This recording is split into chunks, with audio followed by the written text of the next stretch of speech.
ঠাম্মা এনো দাও। ও বাবা, ও বাবা, এই দেখো নতুন জামা পরেছি, দেখো দেখো দেখো দেখো নতুন জামা পরেছি, দেখো দেখো। কি সুন্দর জামা গো, কে কিনে দিলো? বড় বৌদি দিয়েছে আর বলেছে আমায় নিয়ে ঠাকুরও দেখতে যাবে, জানো তো বাবা। ও বাবা তুমি যাবে আমাদের সঙ্গে ঠাকুর দেখতে যাবে বাবা? হ্যাঁ বাবা ওর কথা একদম বিশ্বাস করবেন না। হ্যাঁ, ও কিন্তু জোর করে আমার মুখে ওর কথা বসাচ্ছে। কত করে বললাম যে এই ভিড়ভাড়টা ঠাকুর দেখতে যাব না, পাড়ার কটা ঠাকুর দেখিয়ে নিয়ে চলে আসবো। তা না, তা ওনার হবে না। উনি নাকি গুনে গুনে 10টা ঠাকুর দেখবেন, তারপরে বাড়ি ফিরবেন। কিন্তু বড় বৌমা তোমাকে নিয়ে যাবে কে? ছোটন তো বাড়িতে নেই, সে তো পাড়ার পুজো নিয়ে মহাব্যস্ত। তোমাকে নিয়ে যাবে কে? দেখি, ভাবছিলাম ওর বড়দাদাকে একবার বলে দেখি যদি সঙ্গে করে একটু ঘুরিয়ে নিয়ে আসে। এটা গাড়ি ভাড়া করলে হতো নি, এমনিকে নিয়ে যাবে কি করে? কি যে বলো না, এই পুজোর সময় গাড়ি ভাড়া দেওয়ার জন্য সব বসে আছে। বাবা উনি আপনি একদম চিন্তা করবেন না তো, ওসব গাড়ি টাড়ি আমাদের কিছু লাগবে না। রিক্সা করে নিয়ে যাব, 10টা ঠাকুর দেখাবো, তারপর বাড়ি নিয়ে আসবো। আমি কোথাও যাচ্ছি না, একটু কাছাকাছি ঘুরিয়ে নিয়ে আসবো। আমার সঙ্গে তো 10টা ঠাকুর দেখানোর কথা হয়েছে, কিন্তু কাছে না দূরে সেটা তো কোনো কথা হয়নি। এই কোথায় যে গানের জলসা হচ্ছে সেটা নিয়ে যাবি না? এই তুই তো গাড়ি করছিস কাকে? বলেছি যখন গানের জলসায় নিয়ে যাব নিয়ে যাব।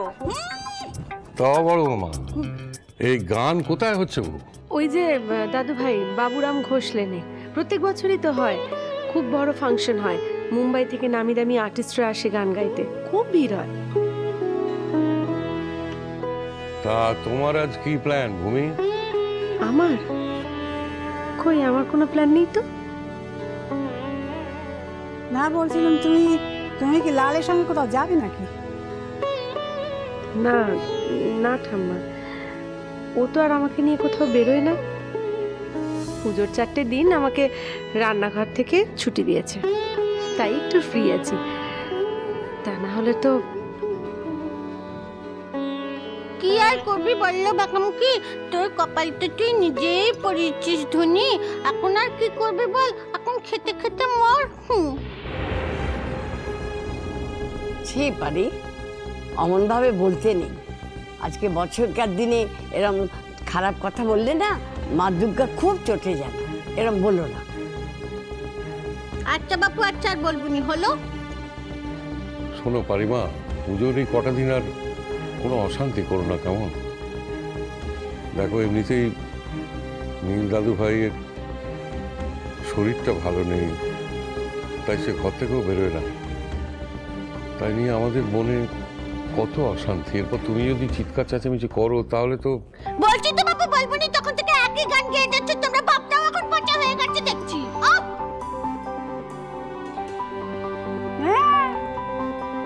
যেই কেউ তোমার নামে কিছু বলবে অমনি সে পচা। দরকার নেই তোমার কাছে আমাদের ভালো হওয়ার দরকার নেই। তুমি এখান থেকে যাও দেখি নি, যাও যাও, এবার যাও দেখি নি। আমলে যা, কেন যাবো লো, কেন যাবো হেতে মিটে, কেন যাবো? তোর বাপের বাড়ি না আমার বাপের বাড়ি, বলতে কি তোর বাপের বাড়ি না আমার বাপের বাড়ি? তুই যা খেতে চাই। পারি আমি আবার সেই চিৎকার চেঁচামেচি করছো কেন? আমি তোমার একটু আগে কি বললাম, যে অশান্তি করো না। কত না ব্যাঙের মাথা পারি, আমি কতবার তোমাকে বলেছি, কতবার বলেছি আমার মরা বাপকে তুলে আনবে নি। তুমি মোটে আমার কথা শোনো নি। গাড়ি দুটো ঠাস ঠাস করে চর কষাবো না, তখন দেখবে কত ধানে কত চাল। আরে শোনা মা, দেখলে তো আজকের দিনে কিরকম আমাকে টাট টাট করে চর মারবার বাড়ি। কেন বলবে না বলো? হ্যাঁ, তুমি ওর বাপকে তুলে মন্দ কথা বললে কেন?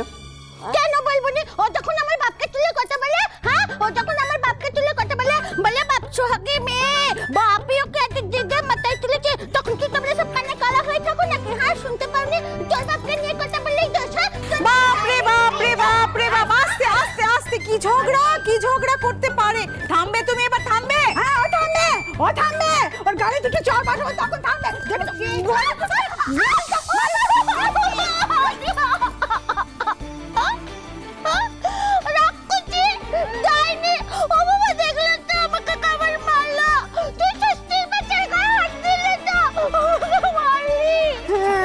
দেখো দিদি কেমন চিৎকার করছে, দেখো গায়ে হাত ছুঁয়েছি কি ছুঁয়নি। হ্যাঁ, আমার তো নি তো, তাই এরকম করছে। আরে চুপ কর। তুই সত্যি বাচ্চার গায়ে হাত দিলি তো, দেখবি তুই কি হয়, দেখবি তো। আরে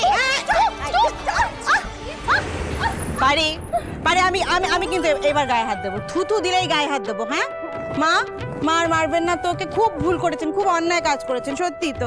আজকের দিনে আপনি ষষ্ঠীর বাছার গায়ে হাত দিলেন। আর তোকেও বলি ছুটকি, আর বছরকার দিনে তুই ওর গায়ে হাত তুলি কেন? হ্যাঁ, নিয়ম কানুন কিছুই আর মানিস না তুই আজকাল। ও ও আর ও কি করলো সেটা কেউ দেখলো নি? না দেখলো নি? চল যাবো, আমি চল যাবো, যেদিকে দু চোখ যাম চল যাবো। জানে জানে জানে যেখানে পারি যা যা যা যা যা চলে যা যা। পারিমা, শান্ত হ মা, শান্ত হ, এত চেঁচায় না। আচ্ছা আচ্ছা ঠিক আছে, থাক থাক থাক, থামো। আচ্ছা না থামলে কিন্তু আমি আর কোনো ঠাকুর দেখতে নিয়ে যাবো না, ঠাকুর দেখাটাকে সব বন্ধ। ব্যাস ঠিক তো?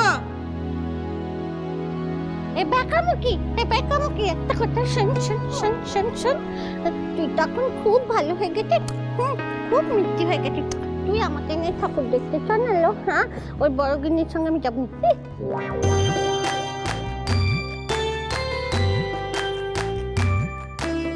তুমি গেলে আমার সঙ্গেই যাবে, আর তা না হলে অন্য কারোর সঙ্গে যাবে না, বুঝতে পেরেছো? দিন দিন সব শাসনের ঊর্ধ্বে চলে যাচ্ছ না? দেখেছিস লো বেকামুখী, তোর সঙ্গে যেতে চাইছি বলে কেমন ধারা মুখ করছিস। তোর সঙ্গে আরি, যা যা যা।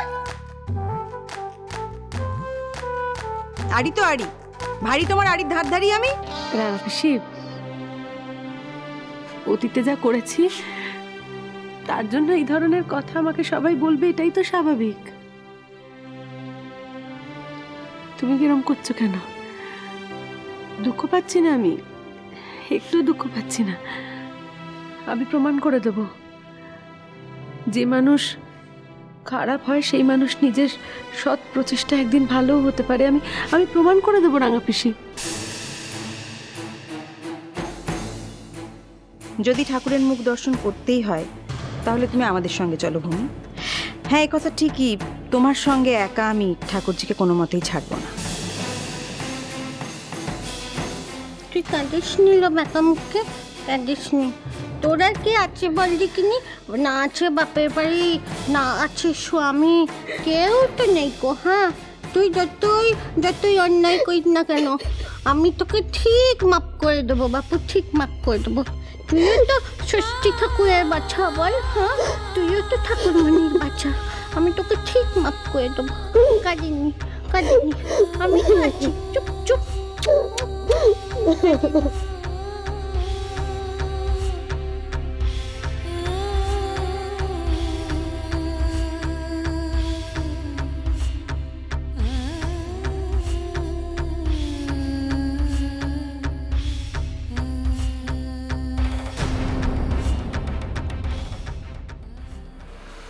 আসলে এই সময় মেয়েরা একটু দুর্বল হয়ে যায় মানসিকভাবে। না হলে আমার বিশ্বশ্রেষ্ঠ মুখরা বউ, সে নাকি এক বস্তা ভেজা তুলোর মতো হয়ে গেল এরম ভাবে। হ্যাঁ, এই মেঘের কোলে চাঁদ উঠেছে অ্যাট লাস্ট। যাও তো মিমি, মনে কোনো সংশয় রেখো না। দেখো মিমি, তুমি যেমন আমাকে কখনো ঠকাওনি, সেরকম আমিও তোমায় কখনোই ঠকাইনি। তাই দেখবে আমরা দুজনে একসাথে খুব ভালো থাকবো, খুব সুখে থাকবো।